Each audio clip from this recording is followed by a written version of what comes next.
ونستغفره ونؤمن به ونتوكل عليه ونعوذ بالله من شرور أنفسنا ومن سيئات أعمالنا من يهده الله فلا مضل له ومن يضلل فلا هادي له وأشهد أن لا إله إلا الله وحده لا شريك له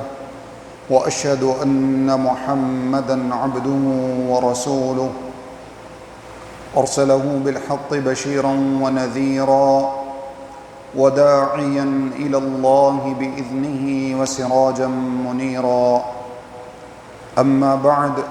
فإن خير الحديث كتاب الله وخير الهدي هدي محمد صلى الله عليه وسلم وشر الأمور محدثاتها وكل محدثة بدعة وكل بدعة ضلالة وكل ضلالة في النار أعوذ بالله السميع العليم من الشيطان الرجيم من همزه ونفخه ونفثه بسم الله الرحمن الرحيم قال الله عز وجل في محكم تنزيله لقد رضي الله عن المؤمنين إذ يبايعونك تحت الشجرة فعلم ما في قلوبهم وقال تعالى في مقام آخر أولئك الذين امتحن الله قلوبهم للتقوى لهم مغفرة وأجر عظيم۔ مختصر حمد و ثنا اللہ وحدہ لا شریک کی ذات ببرکت کے لیے، اور درود و سلام اللہ کے آخری نبی محمد الرسول اللہ صلی اللہ علیہ وآلہ وسلم کی ذات گرامی پر۔ حمد و ثنا اور درود و سلام کے بعد قرآن مجید فرقان حمید میں سے سورۃ الفتح اور سورۃ الحجرات کی دو مختلف آیات کا ایک حصہ میں نے آپ کے سامنے تلاوت کیا ہے۔ اللہ رب العزت سے دعا ہے کہ اللہ رب العزت مجھے کتاب و سنت کے مطابق بیان کرنے کی توفیق عطا فرمائے، اور ہم سب کو زندگی کے ہر معاملے میں اللہ اور اس کے رسول صلی اللہ علیہ وسلم کی دی ہوئی شریعت کے مطابق رہنمائی لینے، اسی پر عمل کرنے اور اس کو آگے پہنچانے کی توفیق عطا فرمائے۔ تلاوت کردہ آیات میں اللہ رب العزت ارشاد فرماتے ہیں لقد رضی اللہ عن المؤمنین اذ یبایعونک تحت الشجرہ فعلم ما فی قلوبہم۔ یقیناً اللہ رب العزت ان تمام مومنین سے راضی ہو گیا۔ اذ یبایعونک تحت الشجرہ، جو آپ کے ساتھ نبی صلی اللہ علیہ وسلم کے ساتھ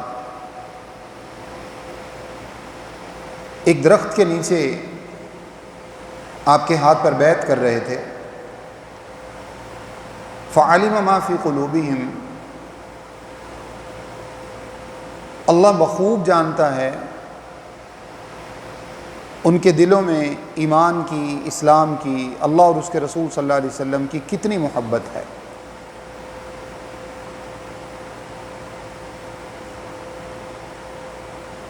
آیت کا دوسرا حصہ میں نے سورۃ الحجرات سے آپ کے سامنے رکھا، جس میں اللہ رب العزت ارشاد فرماتے ہیں اولئک الذین امتحن اللہ قلوبہم للتقوی۔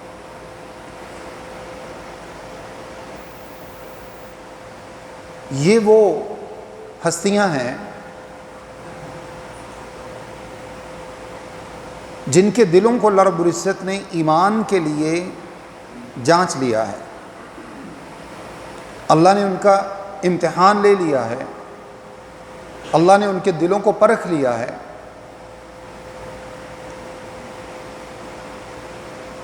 اور پرکھنے کے بعد اللہ رب العزت نے ان کو تقوی کے اعلیٰ ترین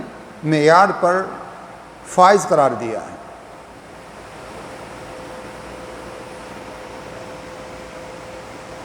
اور اللہ رب العزت نے ان ہستیوں کے لیے عام بخشش اور بہت بڑے اجر عظیم کو لکھ دیا ہے۔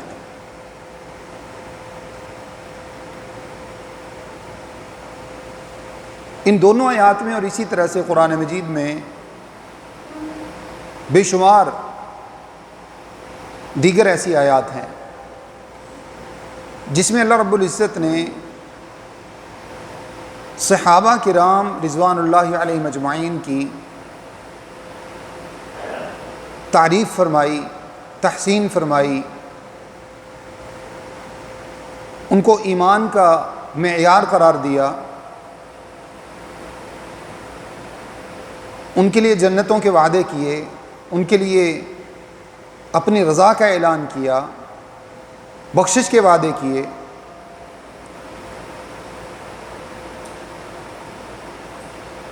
سورۃ البقرہ میں پہلے پارے کے آخر میں اللہ رب العزت یہ بات ارشاد فرماتے ہیں، صحابہ کرام کے بعد آنے والے جتنے بھی لوگ ہیں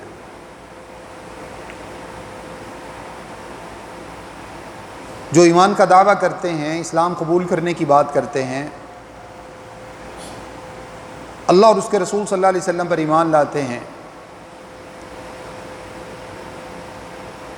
اللہ نے فرمایا کہ یہ میرے نبی کے جو صحابہ ہیں، اور اس میں اللہ رب العزت نے کسی ایک بھی صحابی کو یا صحابیہ کو نکالا نہیں ہے، عمومی بات اللہ رب العزت نے فرمائی ہے تمام صحابہ کے متعلق۔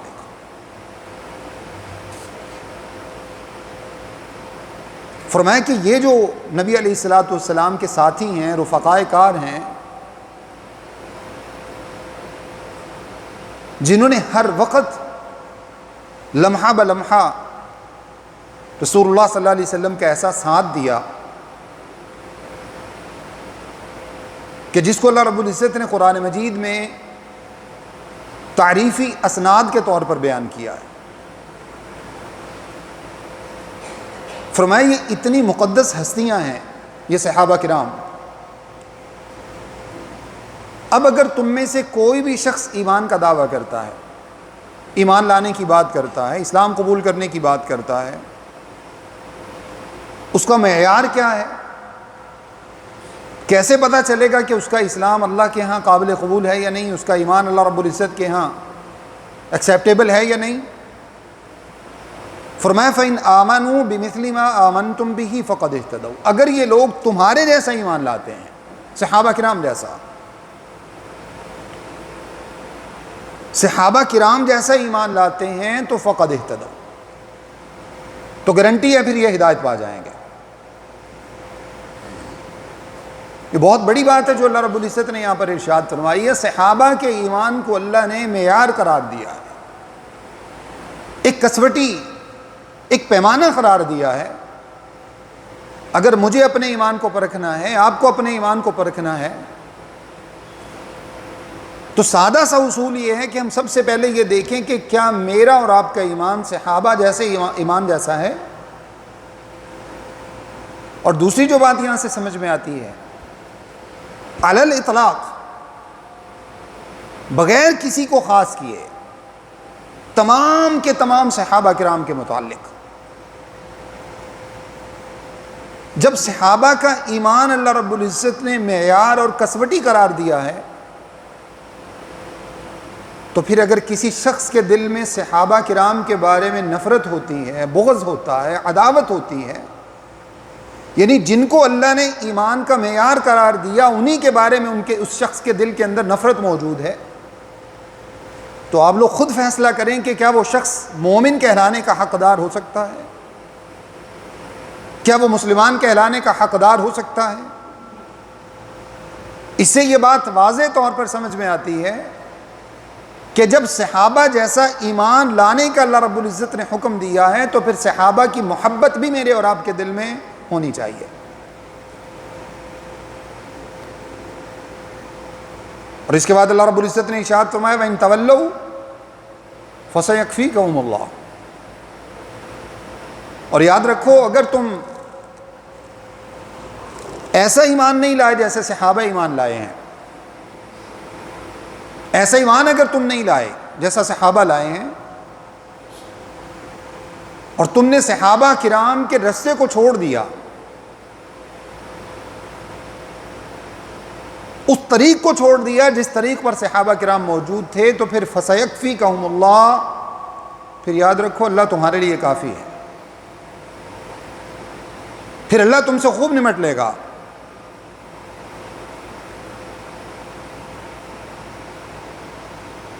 صحابہ کرام رضوان اللہ علیہم اجمعین کا کردار، ان کا ایمان، ان کی ہستیاں، ان کی ذاتیں،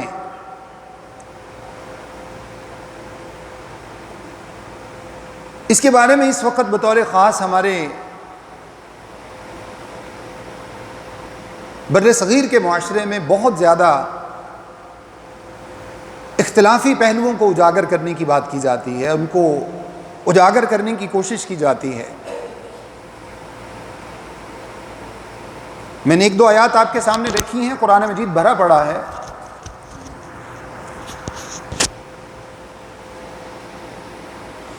صحابہ کرام کے کردار کو مشکوک کرنے کی کوشش کیوں کی جا رہی ہے؟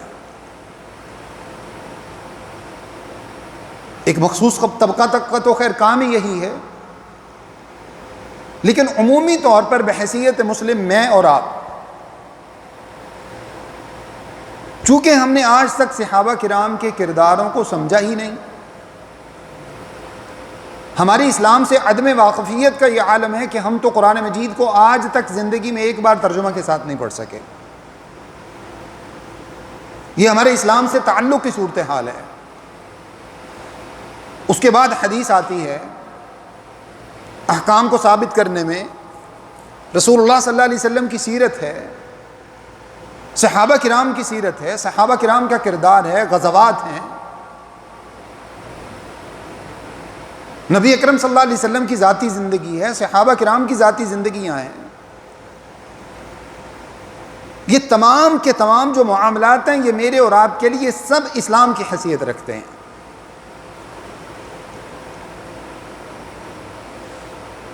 چونکہ میری اور آپ کی ان باتوں پر توجہ نہیں ہے، ہم زیادہ تر کیا کرتے ہیں، ادھر سے کسی شخص سے کوئی بات سن لی، ادھر سے کسی شخص سے کوئی بات سن لی، جس کسی شخص نے کوئی لاجیکل بات ہمارے سامنے کر کے رکھ دی، لو جی فلاں نے تو فلاں جنگ میں یہ کیا تھا، فلاں نے تو فلاں جنگ میں یہ کیا تھا۔ نہ ہم قرآن پڑھے ہوئے ہیں کہ قرآن مجید سے یہ سمجھ سکیں کہ اگر کسی موقع پر بحیثیت انسان صحابہ کرام رضوان اللہ علیہم اجمعین نے،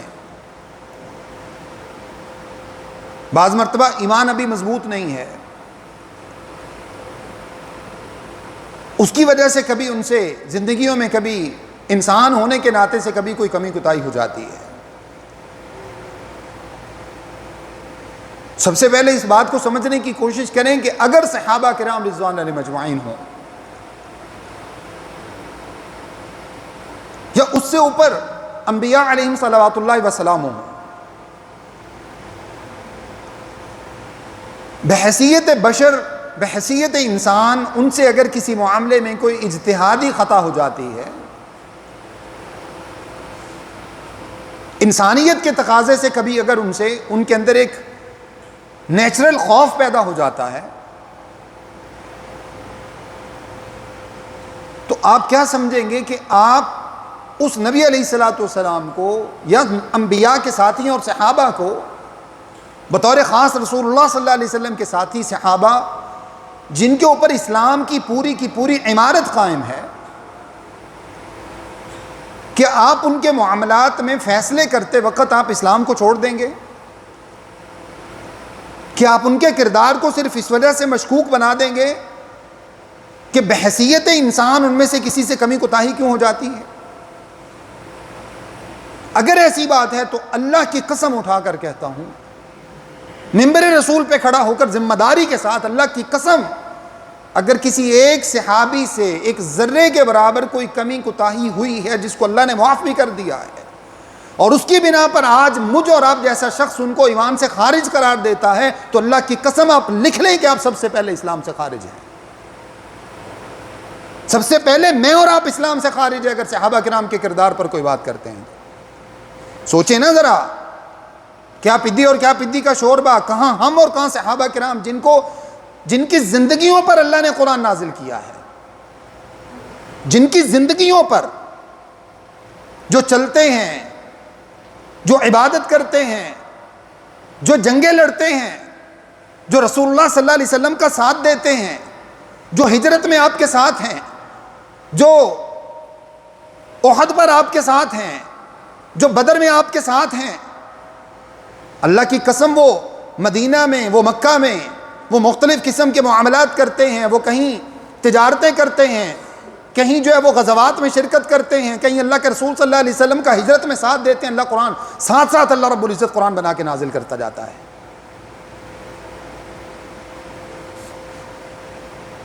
بہت سی باتیں ہیں بیان کرنے کے لیے۔ نصیحت کے طور پر میں آپ کو یہ چند باتیں عرض کرتا چلوں، کہیں پوائنٹس کچھ مس نہ ہو جائیں۔ یہ میرا اور آپ کا فرض ہے اللہ کی قسم صحابہ کرام کے کردار کا دفاع کرنا، ان کی ناموس کا دفاع کرنا میرا اور آپ کا فرض ہے۔ اور یہ کس طرح سے ممکن ہے؟ جب میرا اور آپ کا قرآن و حدیث سے تعلق مضبوط ہوگا، جب ہم قرآن اور حدیث کو پڑھیں گے، صحابہ کرام کے کردار کو پڑھیں گے۔ ہمارے سامنے کوئی شخص اٹھتا ہے، تاریخی اعتبار سے بے سر و پا کی چند باتیں لا کر بیان کر دیتا ہے، فلاں فلاں جنگ میں بھاگ گیا، فلاں فلاں جنگ میں بھاگ گیا۔ تو کس جگہ پر کھڑا ہے؟ تو نے کون سی جنگ میں شرکت کی ہے؟ تیرا کردار کیا ہے جو تو صحابہ کرام کے اوپر بھونکتا ہے؟ کیوں بات کرتا ہے تو صحابہ کرام کے اوپر؟ پہلے اپنے آپ کو تو تول کے تو کس جگہ کھڑا ہے۔ کوئی شخص ہوتا کون ہے صحابہ کرام کے کردار پر بات کرنے والا؟ محمد الرسول اللہ، سورہ فتح کی آیت ہے آخری، والذین معہ اشداء علی الکفار رحماء بینہم تراہم رکعا سجدا یبتغون فضلا من اللہ ورضوانا۔ کیا بات کرتے ہو؟ محمد رسول اللہ صلی اللہ علیہ وسلم کے وہ ساتھی جن کو جب بھی تم دیکھتے ہو تراہم رکعا سجدا یبتغون فضلا من اللہ ورضوانا، وہ رکوع میں ہیں، وہ سجود میں ہیں، وہ غزوات میں ہیں، وہ تجارت میں ہیں، وہ کہیں پر بھی ہیں، ان کا ایک ہی مقصد ہے یبتغون فضلا من اللہ ورضوانا، اللہ راضی ہو جائے۔ ایک ہی مقصد ہے ان کی زندگیوں کا۔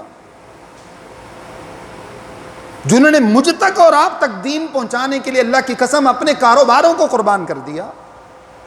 جنہوں نے اپنے گھروں کو قربان کر دیا، جنہوں نے دنیا کی سب سے بڑی ہجرت کر کے ثابت کر دیا کہ اللہ کے لیے ہجرت کرنا کیا ہوتا ہے، جن کی ہجرت کو اللہ نے معیار قرار دے دیا، جو اس جیسی ہجرت کرتا ہے اس کو جنت کی بشارت دے دی اللہ رب العزت نے۔ آج ایک شخص اٹھتا ہے، کوئی اٹھتا ہے جس کو کوئی جانتا تک نہیں، اللہ کی قسم شاید اس کے والدین اس کو نہ جانتے ہوں، جو اٹھ کر صحابہ کرام کے کردار پر بات کرتا ہے۔ قرآن مجید کی آیت ہے سورہ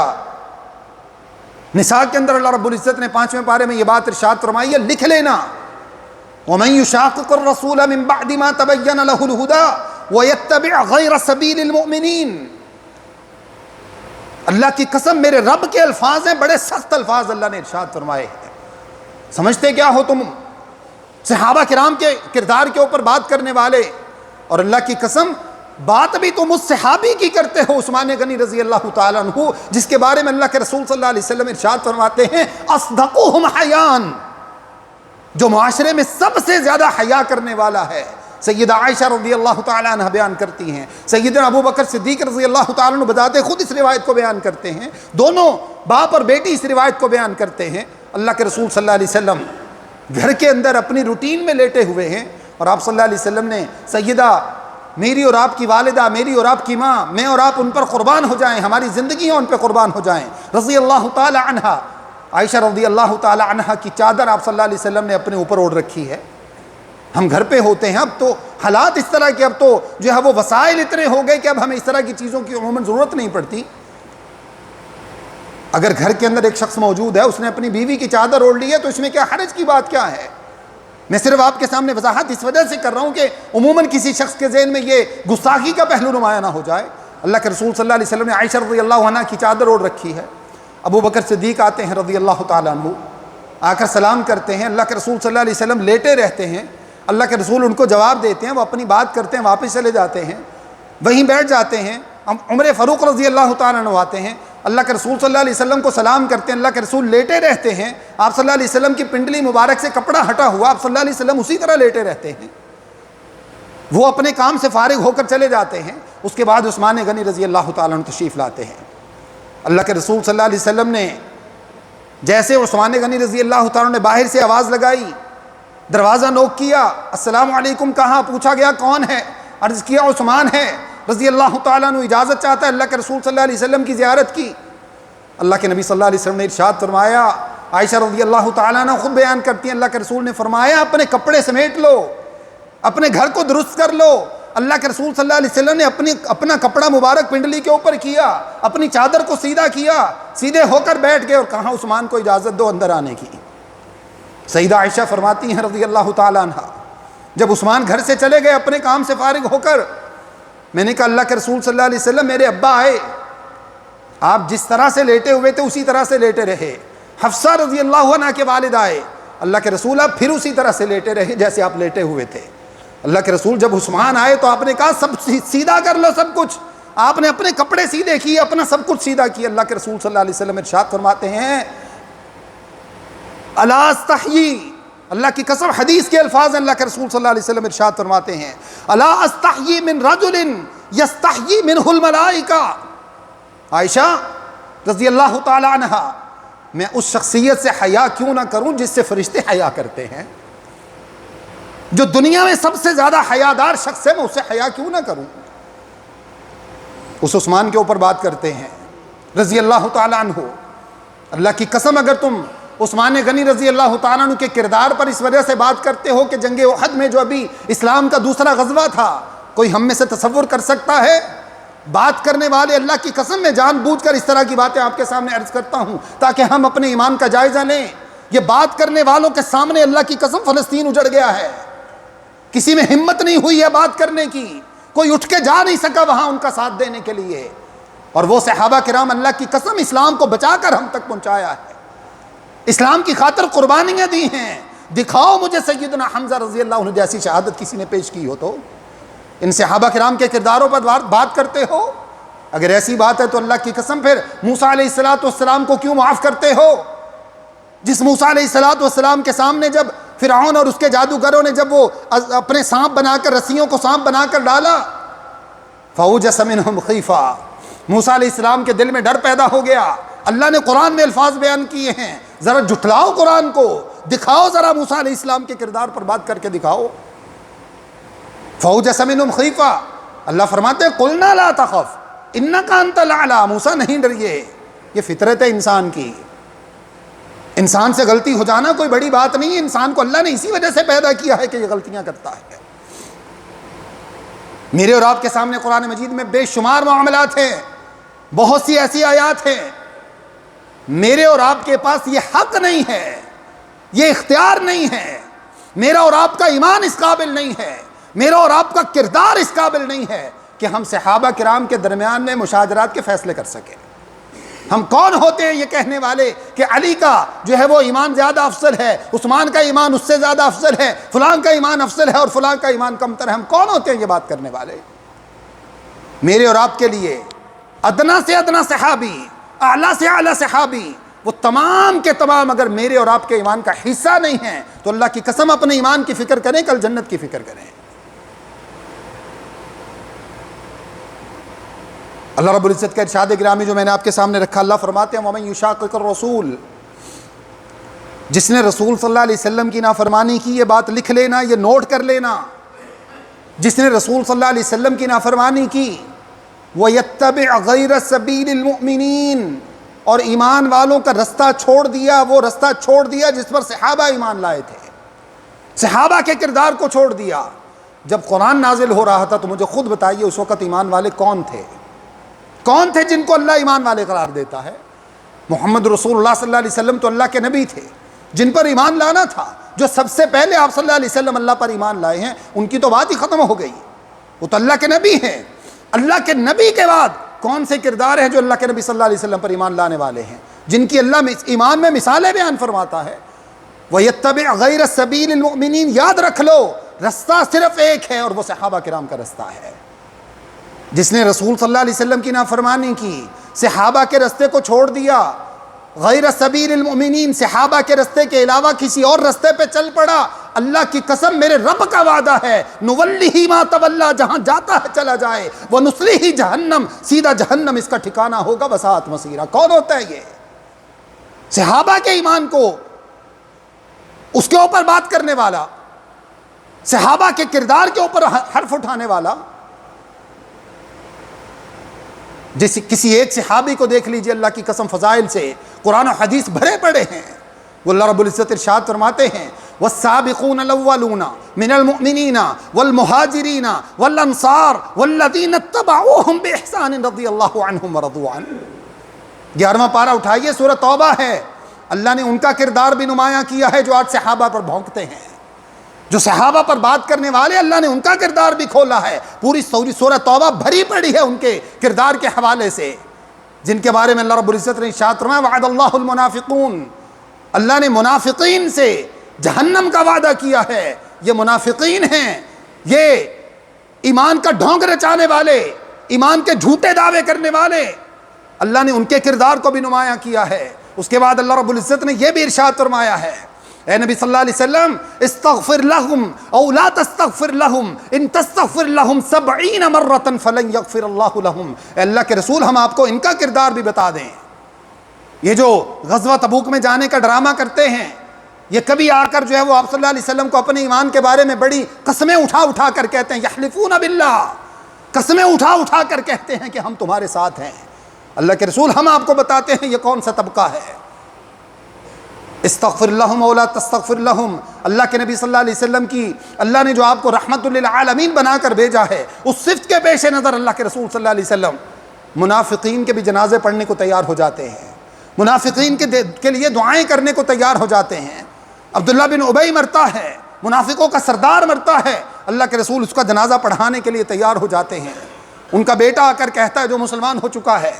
جو خالص ایمان والا ہے، وہ عرض کرتا ہے تو اللہ کے رسول اس کا جنازہ پڑھانے کے لیے تیار ہو جاتے ہیں۔ اللہ رب العزت ارشاد فرماتے ہیں لا تصلی علی احد منهم مات ابدا ولا تقم علی قبری، اللہ کے رسول یہ اندر سے ہمیشہ کفر کا ساتھ دینے والے، آپ ان کی نماز جنازہ نہیں پڑھائیں، چھوڑ دیں۔ ان کا کردار بھی اللہ نے نمایاں کیا ہے۔ پھر فرمایا ان کے لیے آپ بخشش طلب کریں یا نہ کریں، فلن یغفر اللہ لهم ذلک بانہم کفروا باللہ ورسولہ، آپ ان کے لیے بخشش مانگے نہ مانگیں، آپ ان کے لیے 70 مرتبہ بھی بخشش مانگے، اللہ ان کو نہیں معاف کرے گا۔ اس کی وجہ یہ ہے کہ ان کے دلوں میں کفر سمایا ہوا۔ یہ تکلیف ہے، یہ پریشانی ہے ان لوگوں کو کہ ہمارا کردار اللہ نے کیوں نمایاں کر دیا ہے۔ اور اس کے بعد اللہ نے ان ایمان والوں کی تعریف فرمائی ہے، ان صحابہ کی تعریف فرمائی ہے جنہوں نے اللہ کے رسول صلی اللہ علیہ وسلم کا پل پل پہ ساتھ دیا۔ اللہ کی قسم، اللہ کے رسول مدینہ تشریف لاتے ہیں، اپنی بات کو اختتام کی طرف لے جاتا ہوں۔ اللہ کے رسول مدینہ تشریف لاتے ہیں، مدینہ میں مسلمانوں کو پانی کے حوالے سے بڑا پرابلم کا سامنا کرنا پڑتا ہے، پانی کے حوالے سے بڑی مشکل پیش آتی ہے۔ اللہ کے رسول صلی اللہ علیہ وسلم کو پتہ چلتا ہے کہ یہودیوں کے پاس ایک کنواں ہے بئر روما کے نام سے، وہاں سے یہودی بڑا مسلمانوں کو پریشان کرتے ہیں، پانی نہیں لینے دیتے، پانی پینے نہیں دیتے ہیں۔ ابھی مسلمانوں کے پاس وسائل نہیں ہیں، ابھی قلت ہے، ابھی ابتدا کے ایام ہیں، ابھی زیادہ غزوات نہیں ہوئے، ابھی زیادہ مال غنیمت ہاتھ نہیں آیا، مالی اعتبار سے، افرادی قوت کے اعتبار سے، ہر اعتبار سے بھی مسلمان جو ہے وہ قسم پرسی کا شکار ہیں۔ اللہ کے رسول صلی اللہ علیہ وسلم ایک مجلس میں بیٹھے ہیں، اللہ کے رسول صلی اللہ علیہ وسلم کو عرض کیا جاتا ہے اللہ کے رسول پانی کی وجہ سے مسلمانوں کو بڑی مشکل کا سامنا ہے، یہودی بہت پریشان کرتے ہیں۔ اللہ کے نبی صلی اللہ علیہ وسلم وہیں بیٹھے بیٹھے اعلان فرماتے ہیں جو بئر روما لے کر مسلمانوں کے نام پر وقف کر دے میں اس کو جنت کی بشارت دیتا ہوں۔ وہاں عثمان نہیں ہیں، عثمان اس مجلس کے اندر موجود نہیں ہیں۔ ایک صحابی کے دل میں آتا ہے، کہتے ہیں اللہ کی قسم یہ بات عثمان کو پہنچا دی جائے تو عثمان کبھی بھی بئر روما خریدنے سے باز نہ آئے۔ جا کر عرض کیا عثمان، اللہ کے رسول نے آج یہ بشارت بیان فرمائی ہے، میں نہیں کر سکتا، میرے پاس اختیار نہیں ہے، میرے پاس طاقت نہیں ہے، لیکن عثمان میں جانتا ہوں کہ اللہ نے تجھے اتنے وسائل دے رکھے ہیں۔ عثمان، اللہ کے رسول نے آج جنت بانٹی ہے، آج جنت بئر روما کی خریداری پر موقوف ہو گئی ہے، جو بئر روما خرید کر دے دے وہ جنت کا وارث ہے۔ عثمان غنی رضی اللہ تعالیٰ عنہ اللہ کے رسول صلی اللہ علیہ وسلم کے پاس نہیں آتے، سیدھے یہودی کے پاس جاتے ہیں جو بیر روما کا مالک ہے، جا کر اس کو کہا بتاؤ اس کی قیمت کیا لگاتے ہو؟ کہاں 30,000 دینار اس وقت کی بات ہے، آج کے ترقی یافتہ دور کی بات نہیں ہے، اس وقت کی بات ہے جب اسلام ابھی جو ہے وہ اپنے ابتدائی ایام میں تھا، اس وقت کی بات ہے۔ وہ کہتا ہے 30,000 دینار لوں گا، دینار سونے کا ہوا کرتا تھا، کہا 30,000 دینار لوں گا، فوری طور پر رقم گن کے اس کے حوالے کر دی، کہا آج کے بعد بیر روما کو ہاتھ نہ لگانا، یہ اللہ کے رسول صلی اللہ علیہ وسلم اور ان کے جان نثاروں کا ہو چکا ہے۔ اس کے بعد اللہ کے رسول کے پاس آتے، اللہ کے رسول آپ نے جنت کی بشارت بیان فرمائی ہے بیر روما کے لیے؟ اللہ کے نبی صلی اللہ علیہ وسلم نے ارشاد فرمایا ہاں عثمان میں نے یہ کہا ہے۔ کہا اللہ کے رسول آپ کا یہ جان نثار بیر روما خرید کر مسلمانوں کے لیے وقف کر چکا ہے۔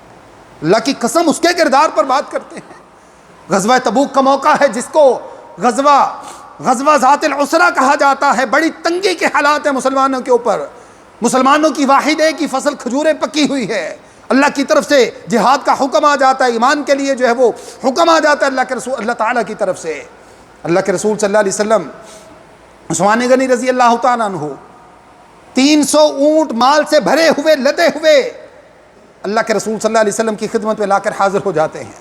اللہ کے رسول بہت تنگی کے حالات ہیں، اللہ نے مجھے نواز رکھا ہے، اے اللہ کے رسول غزوہ میں بہت سی ضروریات ہوں گی، بڑے مجاہدین کو تیار کرنا ہوگا، رستے میں سفر دور کا ہے، گرمی کے ایام ہیں، ہر طرح سے مشکلات، اللہ کے رسول غلام کی طرف سے قبول فرمائیے۔ اللہ کے رسول صلی اللہ علیہ وسلم عثمان کی دی ہوئی اشرفیاں اپنے ہاتھوں میں سے کبھی اس ہاتھ میں کرتے ہیں، کبھی اس ہاتھ میں کرتے ہیں، اور ساتھ ساتھ یہ فرماتے جاتے ہیں آج کے بعد عثمان ایک بھی عمل نہ کرے تو اللہ رب العزت نے اس کو ہر طرح سے بخش دیا ہے۔ آج کا یہ عمل عثمان کا اس کے بعد کے تمام معاملات کے لیے عثمان کی بخشش کے لیے کافی ہو چکا رضی اللہ تعالیٰ عنہ۔ نتیجے کے طور پر آپ کے سامنے یہ بات عرض کر دوں، صحابہ کرام وہ ہستیاں ہیں جن ہستیوں کے اوپر اسلام کی بنیاد ہے، جن کے اوپر اسلام کھڑا ہوا ہے۔ ضرورت تو اس بات کی ہے کہ آپ لوگ بذات خود صحابہ کرام کے کردار کو اسلام کے حوالے سے سمجھیں، وہ ادنا سے ادنا صحابی ہو، وہ اعلیٰ سے اعلیٰ صحابی ہو، تمام صحابہ کرام ایمان کے اعتبار سے اللہ رب العزت کے ہاں قبول ہو چکے ہیں۔ اللہ نے ان کا امتحان لے لیا، ان کو تقوی کے اعلیٰ معیار پر قرار دے دیا، اللہ رب العزت ان سے راضی ہو گیا، نہ صرف صحابہ سے بلکہ والسابقون الاولون من المہاجرین، مہاجرین سے، انصار سے، والذین اتبعوہم باحسان، جو ان کی اتباع کرتے ہیں اللہ ان سے بھی راضی ہو چکا ہے، جو ان کے ساتھ جڑ جاتے ہیں اللہ ان سے بھی راضی ہو چکا ہے۔ ان صحابہ کرام کے کردار کو مشکوک کرنے کی سازش کیوں کی جاتی ہے؟ تاکہ اسلام کو مشکوک کر دیا جائے۔ حدیث صحابہ کرام بیان کرتے ہیں، یہ قرآن مجید جو اس وقت ہم پڑھتے پڑھاتے ہیں کس نے بتایا ہے؟ کس نے لکھ کے دیا ہے مجھے اور آپ کو؟ کس نے بتایا کہ یہ وہی قرآن ہے جو رسول اللہ صلی اللہ علیہ وسلم پر نازل ہوا؟ اللہ کی قسم صحابہ نے بتایا ہے، یہ صحابہ کا کردار ہے، صحابہ نے اپنے سینوں میں محفوظ کیا ہے۔ جب ایک غزوہ جس کے اندر 70 کے قریب صحابہ شہید ہو جاتے ہیں، صدیق اکبر رضی اللہ تعالیٰ عنہ کو جب پتہ چلتا ہے تو آپ رضی اللہ تعالیٰ عنہ فرماتے ہیں، اس کے بعد قرآن مجید کو جمع کرنے کی بات کی جاتی ہے۔ قرآن مجید کو جمع کیا گیا صرف اس وجہ سے کہ جیسے آج 70 صحابہ شہید ہو گئے جو کہ سب کے سب قرآن مجید پڑھنے والے اور حافظ تھے، اگر اسی طرح اس سے یہ سلسلہ چلتا رہا تو قرآن مجید تو ختم ہو جائے گا۔ اگرچہ اللہ کی طرف سے حفاظت کا بندوبست کیا گیا تھا، لیکن وہ بندوبست اللہ نے انسانوں کے ذریعے فرمایا ہے، صحابہ کرام کے ذریعے فرمایا ہے۔ سب سے پہلے ابو بکر صدیق رضی اللہ تعالیٰ عنہ وہ قرآن مجید کو جمع کرتے ہیں، پھر عثمان غنی جمع کرتے ہیں، اور عثمان غنی کا تو رضی اللہ تعالیٰ عنہ لقب ہی جامع القرآن پڑ جاتا ہے، اتنی بڑی سطح کا یہ کام کرتے ہیں، پورا قرآن کمپلیکس بنایا ہے عثمان غنی رضی اللہ تعالیٰ عنہ نے۔ اسلام کا کوئی ایک حکم لے لیجئے، کوئی ایک بنیاد لے لیجئے، قرآن کی بات کیجئے، حدیث کی بات کیجئے، تاریخ کی بات کیجئے، ہر بات صحابہ کرام پہ جا کے مستند ہو جاتی ہے۔ اور صحابہ کرام کے بارے میں محدثین کا اصول کیا ہے؟ الصحابۃ کلہم عدول، تمام کے تمام صحابہ عدل کے اعلیٰ ترین معیار پر قائم ہیں۔ مثال کے طور پر ایک صحابی اگر دوسرے صحابی کا نام ہٹا کر ڈائریکٹ رسول اللہ صلی اللہ علیہ وسلم سے حدیث بیان کرتا ہے، اس حدیث کے اوپر کوئی قدغن نہیں لگائی جا سکتی، جس کا معنی یہ ہے کہ تمام کے تمام صحابہ کرام اللہ رب العزت کے نزدیک سب کے سب عدل کے اعلیٰ معیار پر قائم ہیں۔